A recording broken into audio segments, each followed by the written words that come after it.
My name is Michael Storms. That's my name before I became Muslim. I was born in Halifax, Nova Scotia, and I'm 27 years old. My name after I became Muslim is Mohammad Islam. My childhood was very difficult. My family, I came from a very violent background. Um, my family are criminals, you could say. Very bad people, so that was my upbringing. Crime and violence, drugs, things like this. I don't know my father. My father left when I was 2. My mother deported him back to the States, and it was me and my 2 sisters with my mother. And then there's my uncles and my cousins, and they're kind of like always living where we were living, and it's a really tight-knit family, right, with relation to bad stuff. I thought the world was a very negative place because of my family, and like you were saying, because of the environment. I didn't see too many positives. So, and you could also say that my family kind of restricted my access to other things. They wanted me to do things with them, so it reinforced that there's nothing good going on, right? When I was younger, I felt afraid, but then when I grew up a little bit, it became pretty normal.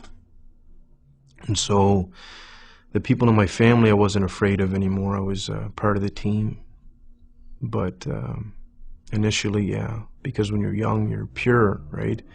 And to be bombarded with a lot of bad things makes you uneasy. Like any hardship, you get accustomed to it, though, right? When I was about 8 years old, I would go to.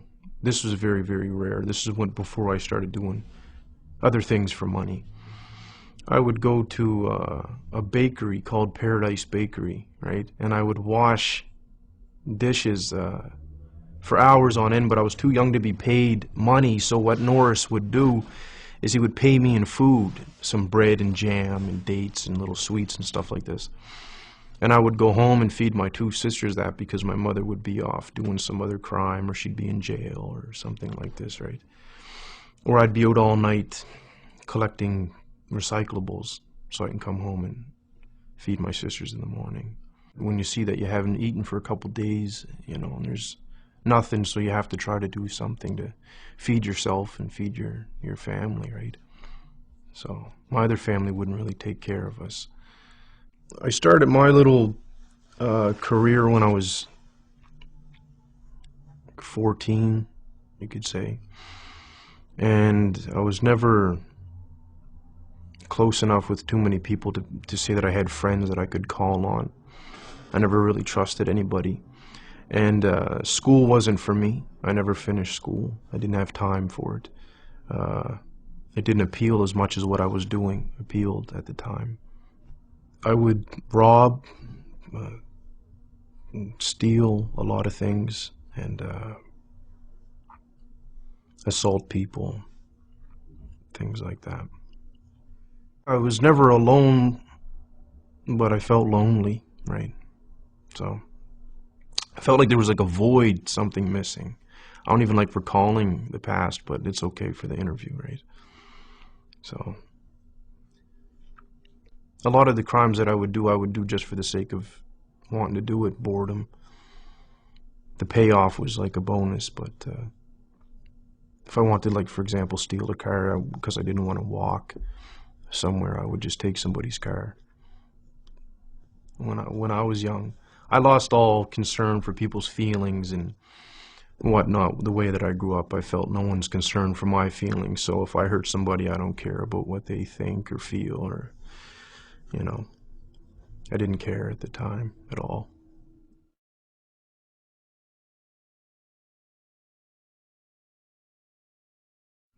I was in my cell. It was towards the end of my sentence. I was just about to get out, and I didn't want to.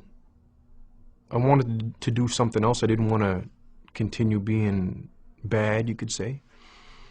And so the way that I started to ask questions when I was by myself was along the lines of, I don't know if there's a God or if you exist, or I could be talking to myself for all I know. I don't know why I'm alive. Things like this. But if there's a reason why I'm alive, or if I'm not talking to myself and there is a real creator, as people would call it, can you show me why I'm alive? And then I would just talk and say, for example, I stressed the point that I needed it to be shown to me because I didn't trust anybody, let alone somebody telling me about God, right? I had a brother named Ahmed talk to me about Islam initially, but again, he told me, so I didn't believe him. And he would mention things like heaven and hell, and I didn't believe what he was saying until I had a dream of both the places. And even then I was being resistant. I was like, maybe that was a fluke and this and that, right? I had a dream of the Prophet Mohammad, peace be upon him.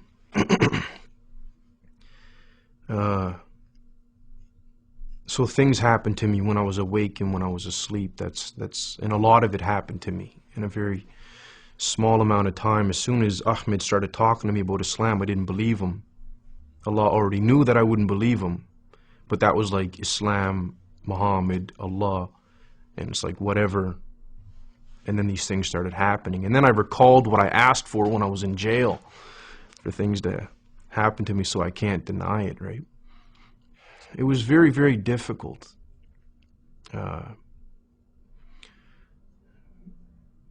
Doing what somebody else wanted you to do. It was so difficult for me, right? Even God.